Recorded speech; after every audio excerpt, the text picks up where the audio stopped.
Hello friends, good morning. I have explained about One Life weekly newsletter in my previous video. In this video we are going to discuss about reinventing regulation, the curious case of taxation of cryptocurrencies in India. అంటే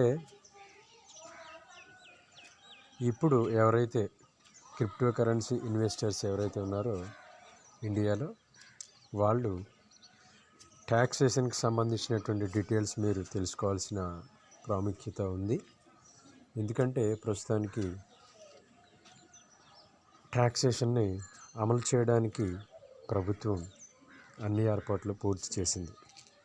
so I'm just repeating, taxation of cryptocurrencies in India అంటే భారతదేశంలో క్రిప్టోకరెన్సీల మీద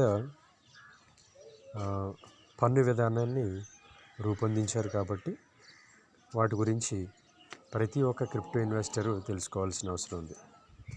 next, చాలామంది అడిగిన విషయం ఏంటంటే, is Tata consultancy services is going to provide crypto currency trading in India? ప్రతిదానికి సమాధానం ఉంటుంది, కాకపోతే మీరు అడిగిన మరుక్షణం అక్కడ ప్రిపేర్ చేయకపోవచ్చు. ఎందుకంటే గవర్నమెంట్ నుంచి కానీ కన్సల్ట్ టాటా కన్సల్టెన్సీ గురించి కానీ వాళ్ళు టైం టేబుల్నే ఫాలో అవుతారు, మన కోసం ఇమీడియట్గా ఏది మార్చకపోవచ్చు. ఇదే మీరు చూడండి, ద న్యూ ఏజ్ క్రిప్టో వరల్డ్లో క్వశ్చన్ అండ్ ఆన్సర్స్కి సంబంధించినటువంటి డీటెయిల్స్ని అయితే పంపించడం జరిగింది. Why did not Libra move ahead despite so many prominent partners willing to commit partnership? ఎందుకు లిబ్రా అనేది ముందుకు వెళ్ళట్లేదు? చాలా సంస్థలు, చాలా కంపెనీలు వాటితో టైఅప్ అయ్యాయి లిబ్రా అసోసియేషన్తో, కానీ అయినా ఎందుకు ముందుకు వెళ్ళలేదనేది ఇందులో క్వశ్చన్. అలాగే నెక్స్ట్ క్వశ్చన్ ఆన్సర్స్ చూద్దాం. Do you see crypto threat to existing currency market which is one of the most profitable business for banks? Need some view. I have personally feel crypto and blockchain should redefine business for more ethical business practice. Next, ఈ క్వశ్చనే చాలామంది అడుగుతున్నటువంటిది. అంటే Tata group వాళ్ళు crypto currency trading provide చేస్తారా, services ఇస్తే ఎక్కడ ఇస్తున్నారు, దానికి సంబంధించిన వివరాలు అడిగారు. Will the Indian government ban crypto considering it a threat or parallel to the current banking system? Is TCS contributing to advise RBI about it? Could you give some project-based solutions where Quarja blockchain can play a great way ahead? అంటే క్వార్జా crypto solutions అనేది Tata group వాళ్ళు launch చేసినటువంటి solutions. బ్యాంక్స్కి కానీ క్రిప్టోలో investment చేసే వాళ్ళకి కానీ చిన్న చిన్న వ్యాపారం చేసుకునేటువంటి వాళ్ళకి కానీ టాటా గ్రూప్ ఆఫ్ కంపెనీస్ వాళ్ళు సొల్యూషన్స్ ప్రొవైడ్ చేస్తున్నట్టు జూలై 8వ తారీఖున మనకు ప్రెస్ నోట్ రిలీజ్ చేశారు. వాళ్ళని ఎక్కడ కన్సల్ట్ చేయాలో బ్రాంచెస్ అడ్రస్ కూడా మెన్షన్ చేశారు ముంబైలో. సో కాబట్టి దీస్ ఆర్ ద, అంటే చాలా పెద్ద పీడిఎఫ్ ఫైల్ వాళ్ళు పంపించారు మనకి టెక్ డిజిటల్ వరల్డ్ వాళ్ళు. వాటన్నిటిని పూర్తిగా మనం నెక్స్ట్ ఈచ్ అండ్ ఎవ్రీ టాపిక్ని మనం డీటెయిల్డ్గా ఒక వీడియోలో డిస్కస్ చేద్దాం. నెక్స్ట్ టాపిక్ ఏంటంటే Federal Reserve Bank of Dallas. మీ అందరికీ తెలుసు, రిజర్వ్ బ్యాంక్ అంటే ఇండియాకి సంబంధించి, స్విస్ బ్యాంక్ అంటే స్విట్జర్లాండ్కి సంబంధించి, ఫెడరల్ రిజర్వ్స్ అంటే అమెరికాకి సంబంధించింది.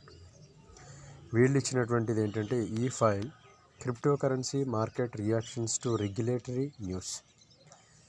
చాలా రోజుల నుంచి వన్ కాయిన్ కంపెనీ చెప్తున్నటువంటి డీటెయిల్స్ ఏంటంటే ప్రతి దేశం కూడా క్రిప్టో కరెన్సీని రెగ్యులేషన్స్ చేస్తాయి. సో ఆ రెగ్యులేటరీ ఫార్మేట్ ఎలా ఉంటుందంటే, గత సంవత్సరం G20 సమావేశాల అనంతరం ఫైనాన్షియల్ యాక్షన్ టాస్క్ ఫోర్స్ వాళ్ళు గ్లోబల్ క్రిప్టో ఎక్స్చేంజెస్ ఎలా ఉండబోతున్నాయో వాళ్ళు డిసైడ్ చేశారు. వాటికి అనుగుణంగా ఈ రెగ్యులేషన్స్ ఉంటాయి. ఇంకా మరిన్ని 5 దేశాలు యాడ్ చేయొచ్చు. ప్రతి దేశంలో ఏఎంఎల్ పాలసీ ఆర్టికల్ 19A ప్రకారంగా money laundering policies, monetary policies డిఫరెంట్గా ఉంటాయి. కాబట్టి ఈ ఆర్టికల్ గురించి కూడా మనం డీటెయిల్డ్గా వేరే వీడియో చూద్దాం. అంటే లేటెస్ట్ అప్డేట్స్ అన్నమాట ఇవన్నీ. International finance corporation world bank group అంటే మనం ఇదివరకే చెప్పాం. అక్టోబర్ 12 నుంచి 18 వరకు వరల్డ్ బ్యాంక్ ఆధ్వర్యంలో క్రిప్టో కరెన్సీ ట్యాక్సేషన్ గురించి ఒక మీటింగ్ జరిగింది. 1 వీక్ యాన్యువల్ మీటింగ్స్ అంటాం. ఈ యాన్యువల్ మీటింగ్స్లో వీళ్ళు ఏం డిసైడ్ చేశారు, క్రిప్టో కరెన్సీ మీద విధించేటువంటి పన్ను ఏ విధంగా ఉండిపోతుంది, ఎంత పర్సంటేజ్ ఉంటుంది. ఇదివరకు క్రాస్ బార్డర్ పేమెంట్స్ అనే వాటిపైన వీళ్ళు 5.98% వరకు వీళ్ళు ట్యాక్సేషన్ అనేది కలెక్ట్ చేయడం జరిగింది. అదే ట్యాక్స్ ఉంటుందా, లేదంటే క్రిప్టో కరెన్సీలకు సంబంధించి ట్యాక్స్ పెరుగుతుందా తగ్గుతుందా అనే విషయం ఈ ఆర్టికల్లో వీళ్ళు డిఫైన్ చేశారు.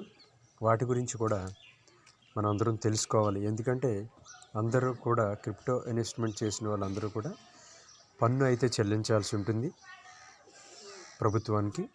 ఆ పన్ను ఎంత అయితే ఉంటుంది, ఎంతవరకు మనం చెల్లించాల్సి ఉంటుంది, 5% ఉంటుందా, 5.98% ఉంటుందా, ఎంత అనేది మనం వివరంగా నెక్స్ట్ వీడియోలో తెలుసుకుందాం.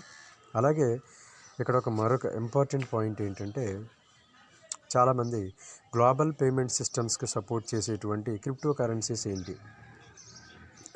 వాటికి ఏదైనా స్పెసిఫికేషన్ ఉందా అని.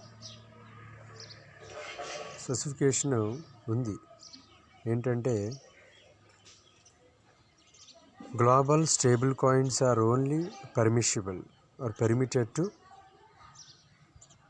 మేక్ పేమెంట్స్ అనేది ఈ రెగ్యులేషన్స్ ఎవరైతే కంప్లీట్ చేశారో వీళ్ళు చెప్తున్నారు. అది గ్లోబల్ స్టేబుల్ కాయిన్ అయి ఉండాలి.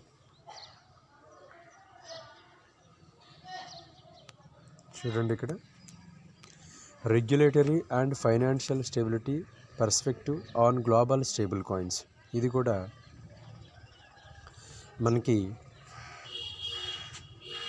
అక్టోబర్ 1వ తారీఖున ఇచ్చినటువంటి ఫిన్టెక్ రెగ్యులేషన్స్, దాన్నే మన ఫైనాన్షియల్ రెగ్యులేషన్స్లో వీళ్ళు మెన్షన్ చేశారు. అంటే మనం ఇదివరకు డిస్కస్ చేసాం, స్టేబుల్గా ఉండేటువంటి కాయిన్స్కి మాత్రమే గ్లోబల్ పేమెంట్స్గా వాళ్ళు అనుమతిస్తున్నారు. ఎందుకంటే ఆ స్టేబుల్గా ఉండేటువంటి కాయిన్స్ మాత్రమే పేమెంట్ సిస్టమ్కి ఉపయోగపడతాయి, పేమెంట్ మెథడ్కి ఉపయోగపడతాయి అని వీళ్ళు ఫైనలైజ్ చేయడం జరిగింది.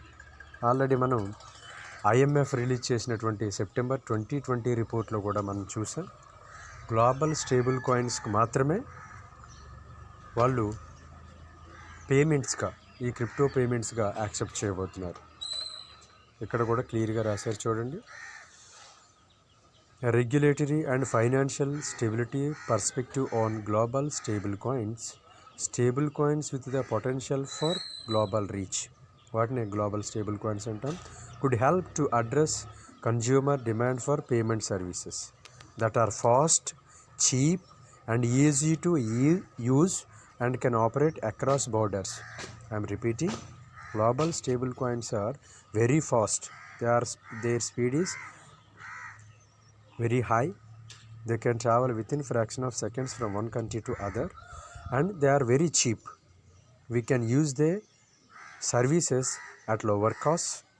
అంటే సర్వీస్ ఛార్జెస్ అనేది చాలా తక్కువగా ఉంటాయి. గ్లోబల్ స్టేబుల్ కాయిన్స్ని ఉపయోగించుకొని మనం క్రాస్ బార్డర్ పేమెంట్ చేయాలనుకుంటే, ఒక దేశం నుంచి మరొక దేశానికి మనం ఫండ్స్ని స్టూడెంట్స్కి కానీ బిజినెస్ పార్ట్నర్స్ కానీ ట్రాన్స్ఫర్ చేయాలనుకుంటే, ఇవి ప్రొవైడ్ చేసే సర్వీస్కి ఛార్జ్ చేసేటువంటి అమౌంట్ చాలా cheap and they are easy to use. వాటిని యూజ్ చేయడం కూడా చాలా ఈజీ, ప్రతి ఒక్కరు కూడా వాటిని ఈజీగా ఉపయోగించుకునేటువంటి ఫెసిలిటీస్, సాఫ్ట్వేర్ అలా ఉంటుంది. It is not that much difficult. ఎవరో బాగా చదువుకున్న వ్యక్తులే ఉపయోగించాలి లా కాకుండా ప్రతి ఒక్కరు వీటిని ఉపయోగించేలాగా అంత ఈజీగా ఉంటుంది. Next, they can operate across borders. అంటే ఇవి వితిన్ ఏ సింగిల్ కంట్రీ కాకుండా వన్ కంట్రీ టు అదర్ కూడా సర్వీసెస్ని, క్రాస్ బార్డర్ పేమెంట్స్ని ఇవి ప్రొవైడ్ చేస్తాయి. So these are the reasons why they are preferred only global stable coins or stable coins for crypto payments. So ఇంకెవరికైనా doubt ఉంటే ఆ doubts అన్నిటిని క్లారిఫై చేసుకోండి. గ్లోబల్ స్టేబుల్ కాయిన్స్ని మాత్రమే క్రాస్ బార్డర్ పేమెంట్ సిస్టమ్గా ఉపయోగించడానికి గల కారణాలు ఇక్కడ వీళ్ళు మెన్షన్ చేశారు. వీటి గురించి అలాగే ప్రభుత్వాలకి ప్రతి క్రిప్టో ఇన్వెస్టరు చెల్లించాల్సినటువంటి పన్ను విధానం గురించి మనం తెలుసుకుందాం. ఎందుకంటే పన్ను అయితే ప్రతి ఒక్కరూ చెల్లించాల్సి ఉంటుంది. అది ఎంత పర్సంటేజ్ అనేది కూడా మనం తెలుసుకోవచ్చు friends. These are the updates. If you are having any doubt regarding these global stable coins, you may directly go through the articles what I have mentioned in this video.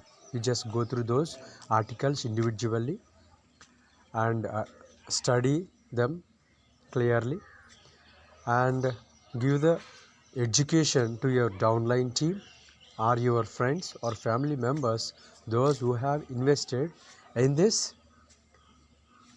cryptocurrencies. Okay friends, I am just trying to educate or translate the things what they have given in the respective articles into Telugu. If my Telugu is not that much making you to understand the things, you just directly go through the same articles. The same articles you can Google, you will get the details also. Thank you friends, thank you very much.